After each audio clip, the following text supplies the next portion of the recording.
Bonjour à tous, nous prenons la lecture de 1 roi chapitre 22 aujourd'hui. Donc demain on va commencer 2 rois.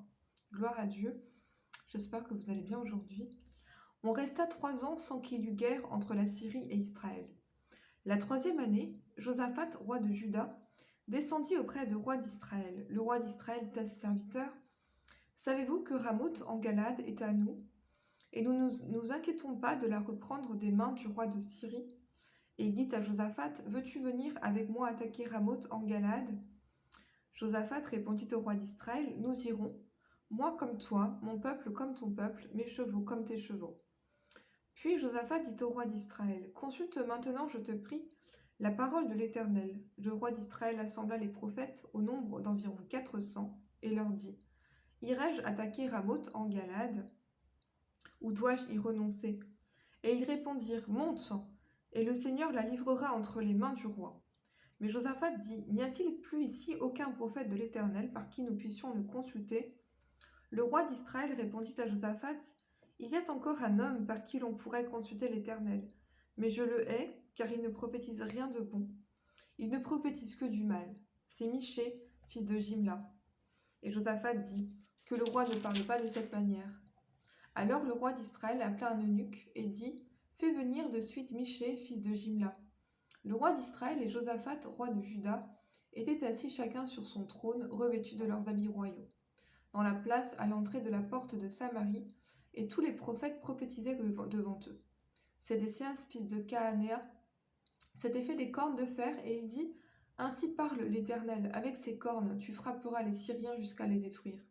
Et tous les prophètes prophétisaient de même en disant: Monte à Ramoth en Galade. Tu auras du succès, et l'Éternel la livrera entre les mains du roi.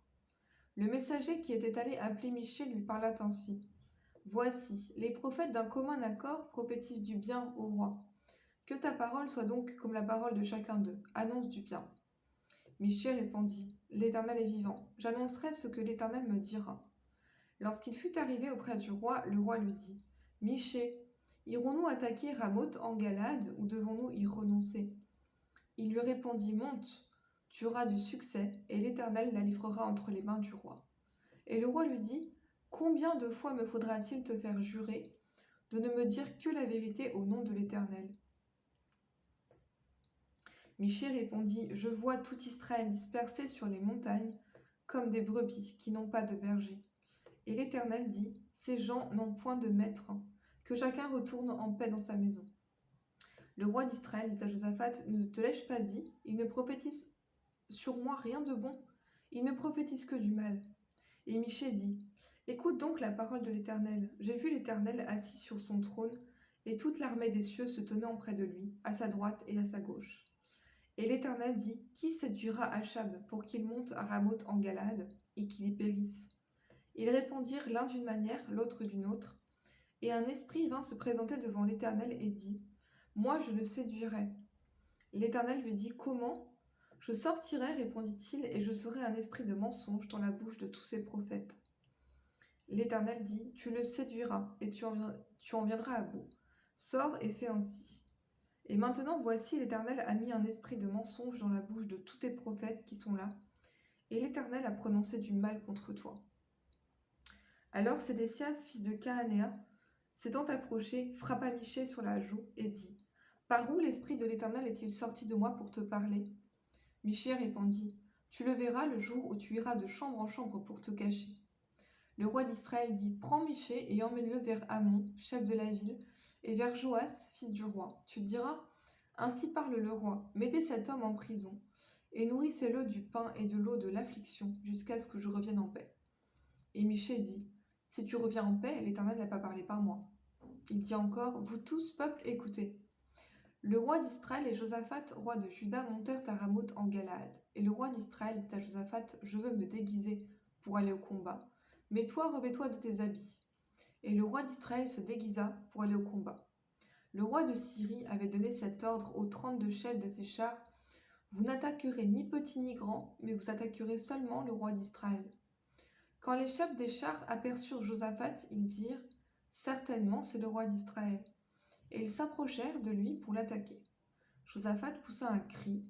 Les chefs des chars, voyant que ce n'était pas le roi d'Israël, s'éloignèrent de lui. Alors un homme tira de son arc au hasard et frappa le roi d'Israël au défaut de la cuirasse. Le roi dit à celui qui dirigeait son char, « Tourne et fais-moi sortir du camp, car je suis blessé. » Le combat devint acharné ce jour-là. Le combat devint acharné. Le roi fut retenu dans son char en face des Syriens, et il mourut le soir. Le sang de la blessure coula à l'intérieur du char. Au coucher du soleil, on cria par tout le camp. Chacun à sa ville et chacun dans son pays. Ainsi mourut le roi, qui fut ramené à Samarie. Et on enterra le roi à Samarie. Lorsqu'on lava le char à l'étang de Samarie, les chiens léchèrent le sang d'Achab et les prostituées s'y baignèrent, selon la parole que l'Éternel avait prononcée. Le reste des actions d'Achab, tout ce qu'il a fait, la maison d'ivoire qu'il a construite et toutes ces villes qu'il a bâties, cela n'est-il pas écrit dans le livre des chroniques des rois d'Israël? Achab se coucha avec ses pères et Asaria, son fils, régna à sa place. Josaphat, fils d'Asa, régna sur Juda, la 4e année d'Achab, roi d'Israël. Josaphat avait 35 ans lorsqu'il devint roi, et il régna 25 ans à Jérusalem. Sa mère s'appelait Azouba, fille de Shimli. Il marcha dans toutes les voies d'Asa, son père, et il ne s'en détourna pas, faisant ce qui est droit aux yeux de l'Éternel. Seulement, les hauts lieux ne disparurent pas. Le peuple offrait encore des sacrifices et des parfums sur les hauts lieux. Josaphat fut en paix avec le roi d'Israël. Le reste des actions de Josaphat, ses exploits et ses guerres, cela n'est-il pas écrit dans le livre des chroniques des rois de Juda? Il ôta du pays le reste des prostituées, qui s'y trouvaient encore depuis le temps d'Asa son père. Il n'y avait point de roi en Édom. C'était un intendant qui gouvernait. Josaphat construisit des navires de Tarsis pour aller à Ophir, chercher de l'or, mais il n'y alla pas, parce que les navires se brisèrent à Edjon-Guéber. Alors Acasia, fils d'Achab, dit à Josaphat, « Veux-tu que mes serviteurs aillent avec les tiens sur des navires ?» Et Josaphat ne voulut pas. Josaphat se coucha avec ses pères, et il fut enterré avec ses pères dans la ville de David son père. Et Joram, son fils, régna à sa place. Acasia, fils d'Achab, régna sur Israël à Samarie, la 17e année de Josaphat, roi de Juda. Il régna 2 ans sur Israël.